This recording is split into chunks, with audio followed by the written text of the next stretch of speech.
Irmãos queridos, vamos abrir nossas Bíblias, primeira epístola de Pedro, capítulo 1, dando sequência à nossa série de exposição da primeira epístola de Pedro, cujo título é Firmes na Graça, Esperança em Meio ao Sofrimento. Esse é o título da série. 1 Pedro, capítulo 1, hoje nós vamos lidar com os versos 13 a 16. Eu tenho 30 minutos para expor esses versículos. 1 de Pedro, capítulo 1, versos 13 a 16. Lá no finalzinho da Bíblia, 1 Pedro.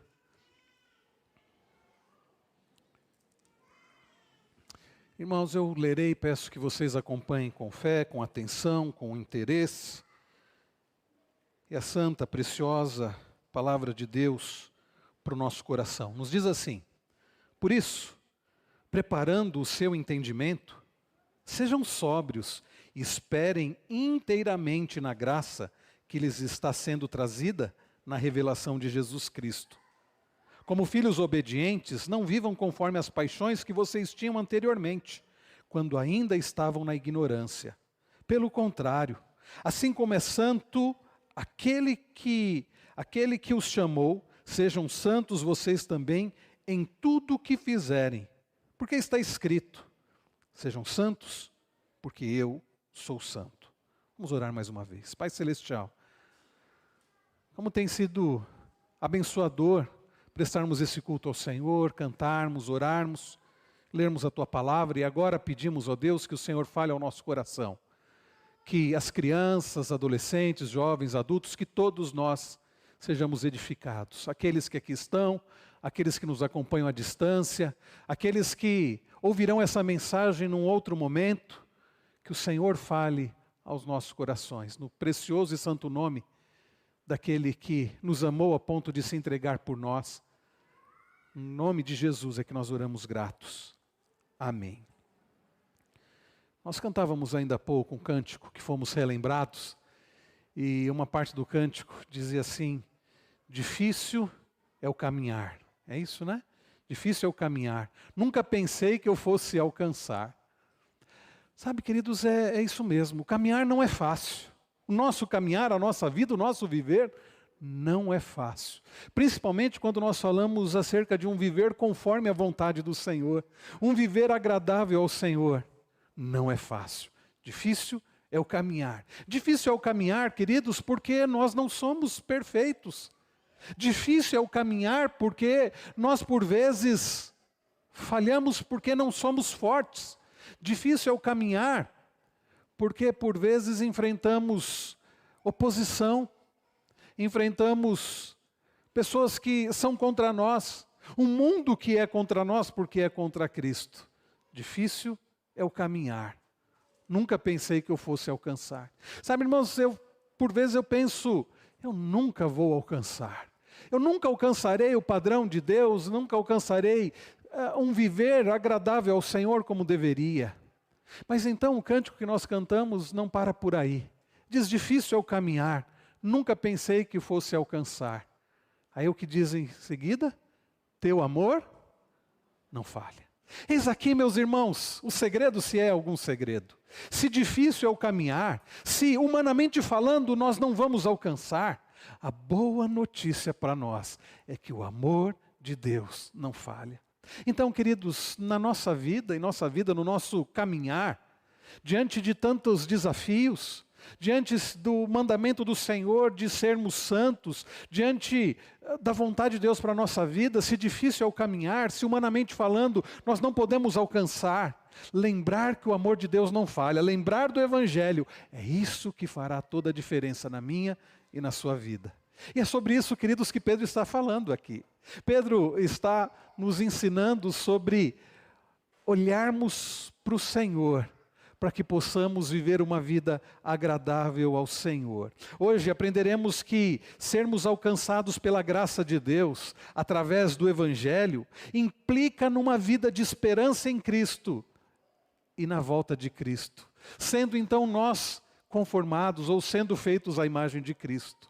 Queridos, em resumo, a mensagem desta noite é que aprenderemos que viver o Evangelho vai resultar, vai implicar numa vida de esperança em Cristo, sendo nós feitos à imagem do Senhor, dia após dia, em santificação. Este é o resumo da mensagem de hoje. Se difícil é o caminhar e impossível humanamente alcançar, pelo Evangelho, pela graça, é possível porque o amor de Deus não falha. E nós veremos isso em 3 partes. A primeira delas, o Evangelho em nossa vida implica em uma mente com a esperança na graça de Cristo, na volta de Cristo. O Evangelho em nossa vida implica em uma esperança no próprio Cristo e na sua bendita volta. Olhe comigo o verso de número 13. Por isso, preparando o seu entendimento, sejam sóbrios e esperem inteiramente na graça que lhes está sendo trazida na revelação de Jesus Cristo. Queridos irmãos, nós temos aprendido aqui, já há alguns domingos, nós iniciamos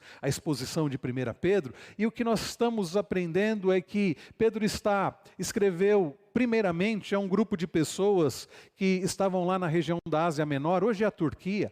Um grupo de pessoas, gente que pertencia ao Senhor, a maioria deles vindas do paganismo e que foram alcançados pela graça do Senhor, o Evangelho da salvação. Mas gente que não estava tendo uma vida fácil não, estava tendo um caminhar muito difícil. Gente que por causa agora da sua fé, estava sendo perseguida, gente que estava sofrendo grandemente, porque agora pertenciam a Cristo. Pedro, então, sabedor disso, como um pastor amoroso, cuidadoso, ele escreve esta carta para encorajar aqueles nossos irmãos. E mais do que isso, Deus em sua providência, Ele permitiu, Ele inspirou para que não somente aqueles nossos irmãos lá dos dias de Pedro fossem encorajados, mas nós, Igreja do Senhor, hoje, encorajados também, porque afinal de contas, difícil é o caminhar para nós também hoje. Queridos, Pedro tem nos encorajado, nós temos sido encorajados pela palavra do Senhor, Deus nos tem encorajado desde o início desta carta, nos fazendo lembrar a respeito de tão grande salvação, de tão grande amor de Deus através do Evangelho. E nós temos aprendido sobre isso, e na semana passada, ao olhar para os versos 10 a 12, nós vimos 2 razões do porquê devemos valorizar o Evangelho. Afinal de contas, os profetas, eles ansiaram pelo Evangelho, eles quiseram saber mais do Evangelho, e não era para eles, era para nós. Os anjos, e até hoje, eles anelam entender esse mistério deste grande amor de Deus por nós, e eles ainda não entendem. E nós vimos isso na semana passada, e hoje, meus irmãos, nós vamos ver como, então, nós podemos valorizar o Evangelho de forma prática.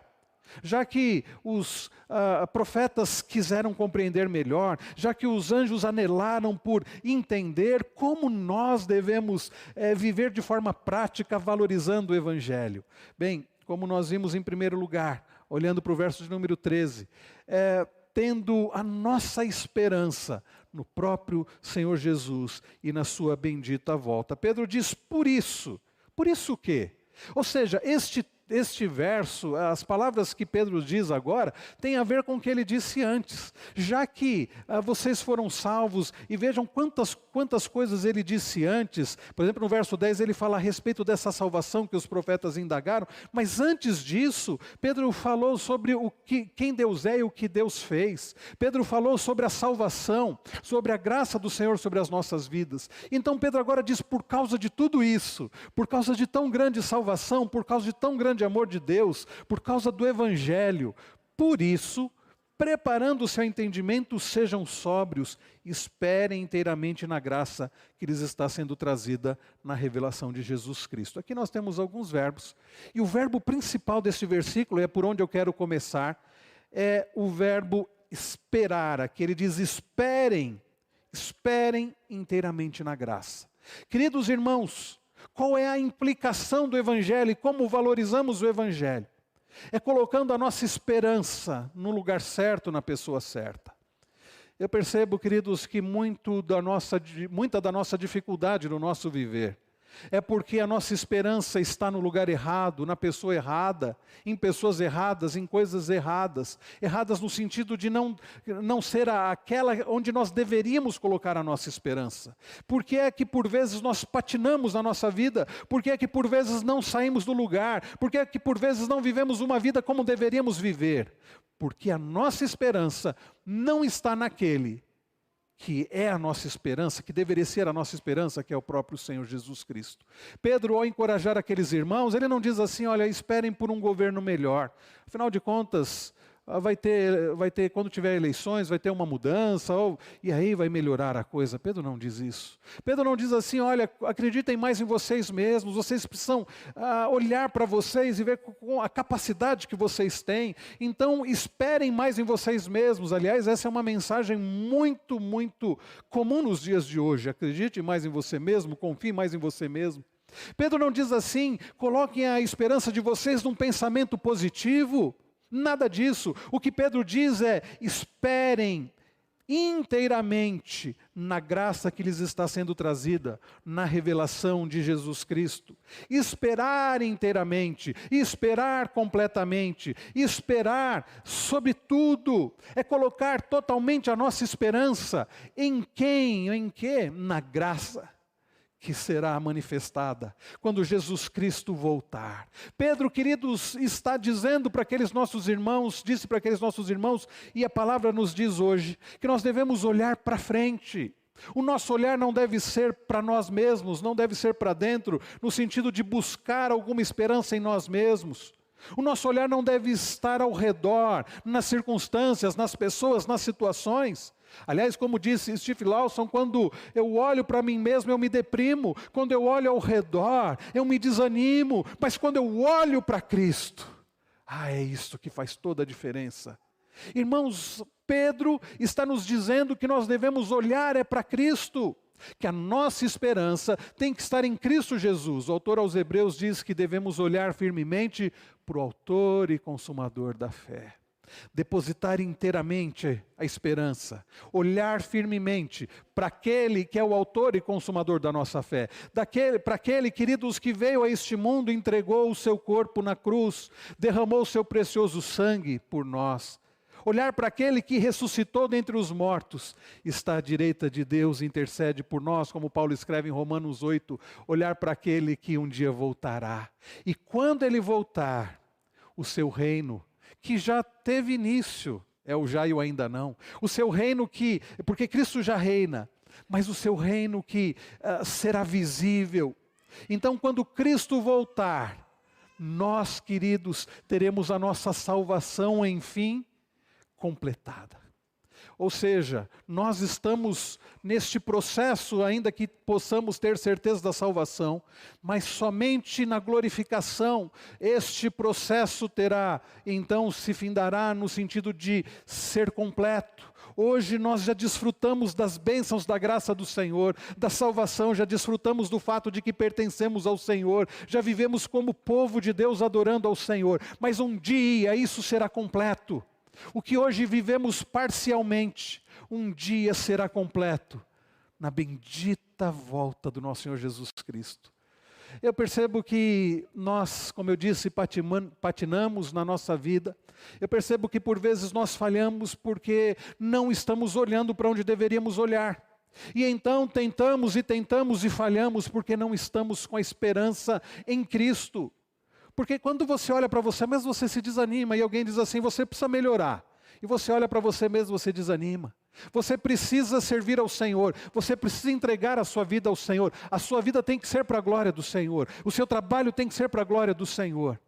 Mas quando a sua esperança em Cristo, como escreveu Paulo lá em 1 Coríntios 15, está apenas nessa vida, você não vai conseguir.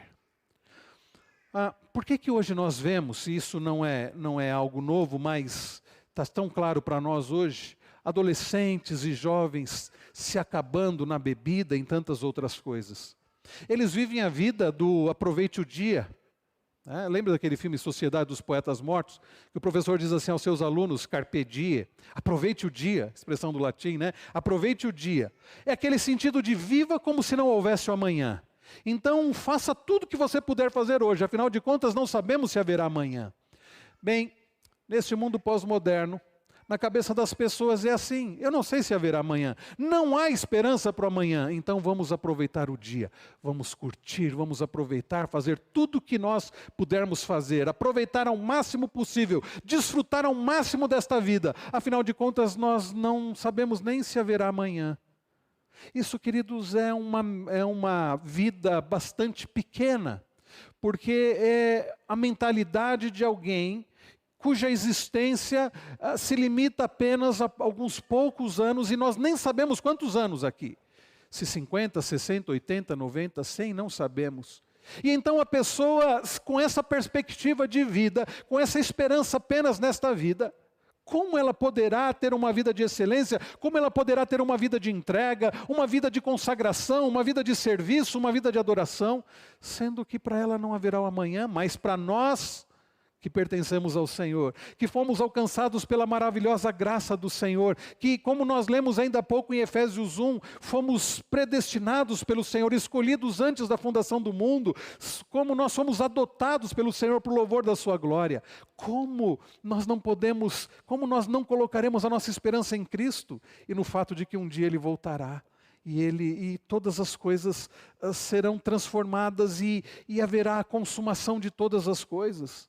Então, queridos, o que nós precisamos, como motivação para um viver agradável ao Senhor, é olhar para frente, olhar para Cristo, é ter a nossa esperança em Cristo, ter a nossa esperança no fato de que um dia Cristo vai voltar, e então Ele enxugará dos nossos olhos toda lágrima, e Ele vai fazer novas todas as coisas, e então o caminhar não será mais difícil. Nós cantamos ainda há pouco, lembrando um salmo, parte de um salmo que diz que a noite, a tristeza, pode durar uma noite, mas a alegria vem pela manhã. Você tem olhado para Cristo? Você tem tido esperança no fato de que Cristo, que já nos sustenta hoje, que já reina hoje, um dia vai voltar e então o seu reino será manifesto de forma visível, completa e gloriosa, e que a alegria virá então pela manhã? Nós que fomos chamados por Deus e para Ele, precisamos ter a nossa esperança no Senhor. Como ter a esperança no Senhor? Eu falei sobre o verbo principal, mas olha o que diz mais o texto: por isso, preparando o seu entendimento, sejam sóbrios e esperem inteiramente na graça que lhes está sendo trazida na revelação de Jesus Cristo. Para que nós possamos esperar inteiramente na graça que está sendo nos trazida na revelação de Jesus Cristo, Pedro diz que precisamos preparar a nossa mente. Talvez você tenha a Almeida Revista Atualizada, e na sua Bíblia está escrito assim: cingindo o vosso entendimento. Cingindo o lombo do vosso entendimento. Que expressão estranha, não é verdade? É por isso que um dos motivos de nós mudarmos para Almeida, Nova Almeida Atualizada, que já facilita. O que tem a ver isso? O que significa cingir o entendimento? Pedro está usando uma metáfora que fazia bastante sentido naqueles dias.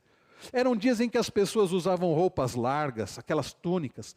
E não dá para você, com uma roupa assim, bem largona, de repente, se precisar sair correndo, realizar alguma atividade. Para você realizar uma atividade usando aquele tipo de roupa, na hora de se preparar para alguma atividade, para uma batalha, para correr, para fazer alguma coisa, era necessário então amarrar, colocar um cinto, amarrar tudo aquilo para que a pessoa pudesse ter mobilidade, a pessoa pudesse correr, a pessoa pudesse ter ação. Então o que Pedro está dizendo é o seguinte: a metáfora de Pedro é: estejam preparados, preparem a mente de vocês. E a nossa versão aqui nos ajuda mais, Por isso, preparando o seu entendimento, preparando a sua mente para a ação, como diz a NVT, a nova versão transformadora, preparem sua mente para a ação. Queridos irmãos, para que nós possamos ter a nossa esperança em Cristo, somente em Cristo, e a esperança no retorno de Cristo, a nossa mente precisa estar preparada. Agora, quantas vezes a nossa mente não está preparada, nós não estamos alertas. É necessário uma preparação aqui da nossa mente, é necessário estarmos alertas, é necessário estarmos vigilantes. Você tem estado vigilante, você tem preparado a sua mente, você tem estado com a sua mente alerta, preparada para a ação. Temos que estar com a nossa mente preparada, pronta, atenta, na esperança da graça em Cristo Jesus. E Pedro diz mais, ele diz assim, sejam sóbrios.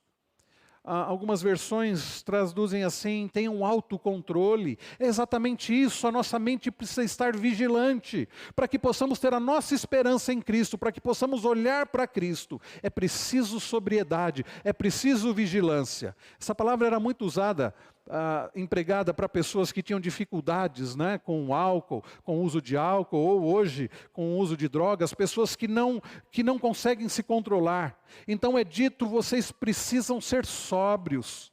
Queridos irmãos, nós precisamos ter essa sobriedade, nós precisamos ter essa temperança, nós precisamos ter esse domínio próprio, e graças ao Senhor que o domínio próprio é fruto do Espírito.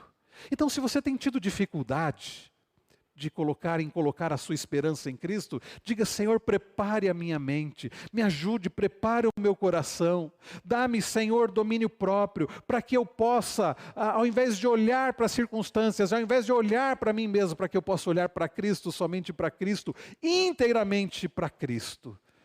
Quando nós estivermos com a nossa mente preparada e a nossa esperança em Cristo, irmãos, que diferença isso fará para a nossa vida. Eu espero que você possa viver isso já, você possa viver isso agora. Então a primeira implicação do Evangelho é essa. A primeira implicação é uma esperança em Cristo.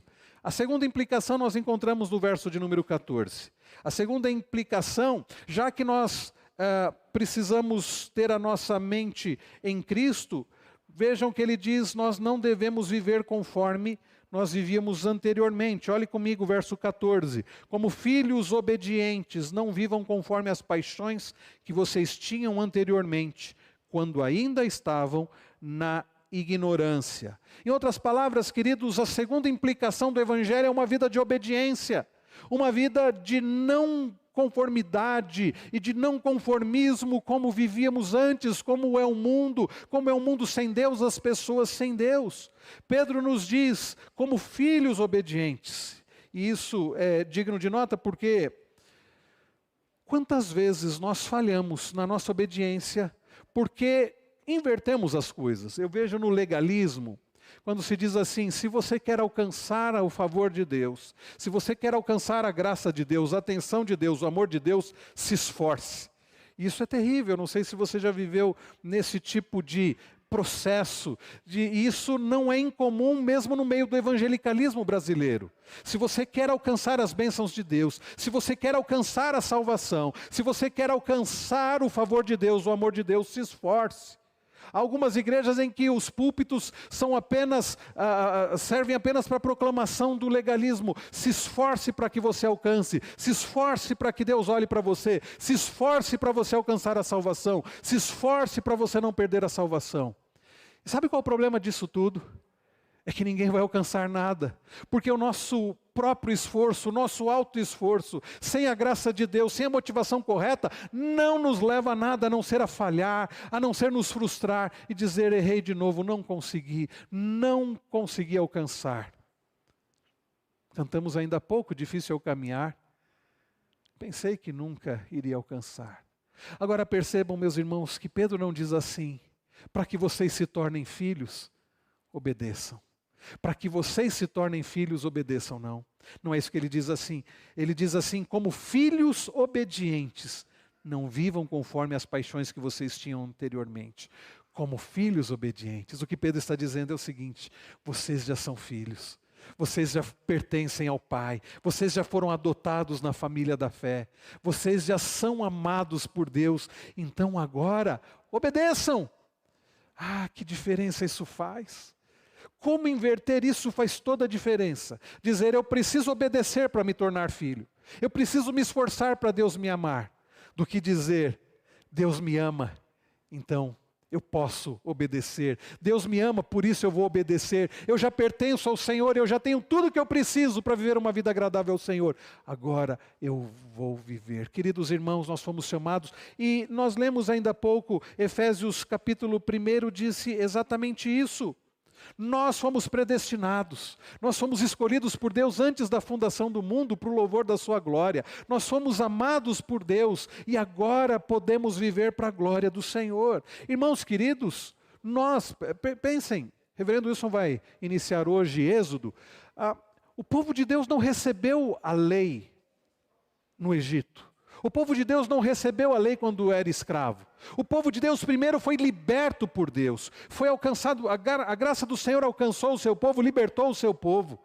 Deus fez tudo o que fez para a libertação do seu povo. E depois Deus deu a sua lei. Deus não diz assim, obedeçam para que eu possa livrá-los. Deus os livra e diz assim, obedeçam. Deus não diz obedeçam para que eu possa amá-los. Deus ama e diz agora obedeçam. Vocês já são meus. É por isso que Pedro diz mais à frente que nós somos raça eleita, sacerdócio real, nação santa, povo de propriedade exclusiva do Senhor, a fim de proclamarmos as virtudes daquele que nos chamou. Primeiro nós somos feitos filhos, povo. Primeiro nós pertencemos ao Senhor, somos amados por Deus para agora obedecê-lo. Essa é a segunda implicação, queridos, do Evangelho. É uma vida de obediência, porque já pertencemos ao Senhor. E então ele diz, não se conformem com esse mundo, não vivam como vocês viviam antes, não vivam conforme as paixões que vocês tinham anteriormente, quando ainda estavam na ignorância. Irmãos, se agora nós pertencemos ao Senhor, nós não podemos ser mais os mesmos, não podemos mais viver como antes, porque agora nós pertencemos ao Senhor, agora nós temos o Espírito Santo, nós temos o amor de Deus, nós temos tudo o que nós precisamos, para não vivermos mais como vivíamos antes. O Senhor diz, olhe para frente, olhe para Cristo, olhe para o fato de que Cristo vai voltar. E Ele diz, olhe para trás, olhe como você vivia antes, não viva mais assim, porque agora você é filho. E então vem a terceira implicação. Bem, se nós não devemos viver conforme vivíamos antes, se não podemos nos amoldar às paixões, aos desejos que nós tínhamos antes, como? A quem nós devemos nos amoldar? Verso 15 e 16. Pelo contrário, assim como é santo aquele que os chamou, sejam santos vocês também em tudo o que fizerem. Porque está escrito, sejam santos como eu sou santo. Irmãos queridos, nós não devemos viver como vivíamos antes, não devemos falar como falávamos antes, não deveríamos ter os mesmos desejos e dar as vazões para os nossos desejos como antes de sermos alcançados pela graça, pelo Evangelho.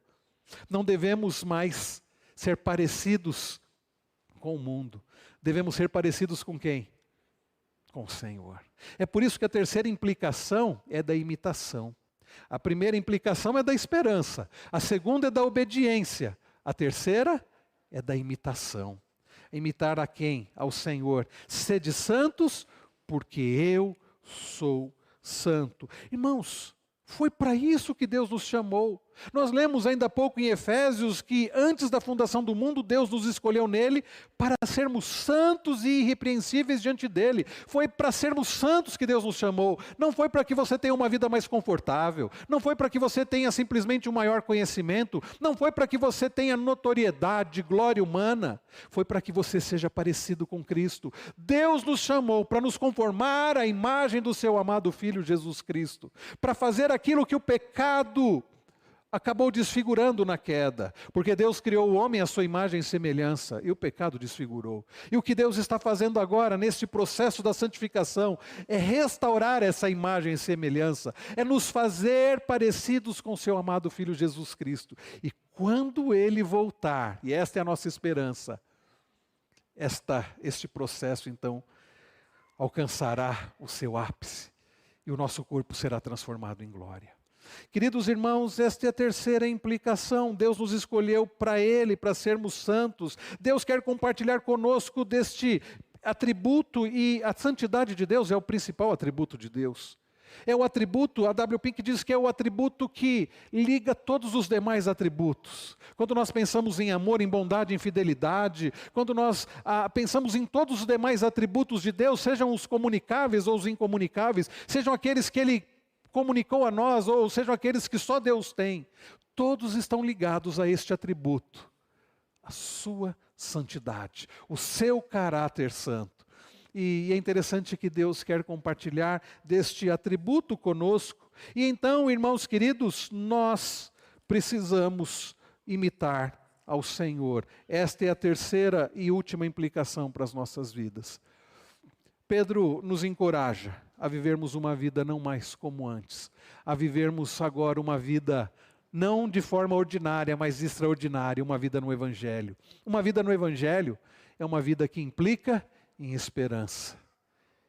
Onde está a sua esperança? Em quem está a sua esperança? Sua esperança está em Cristo.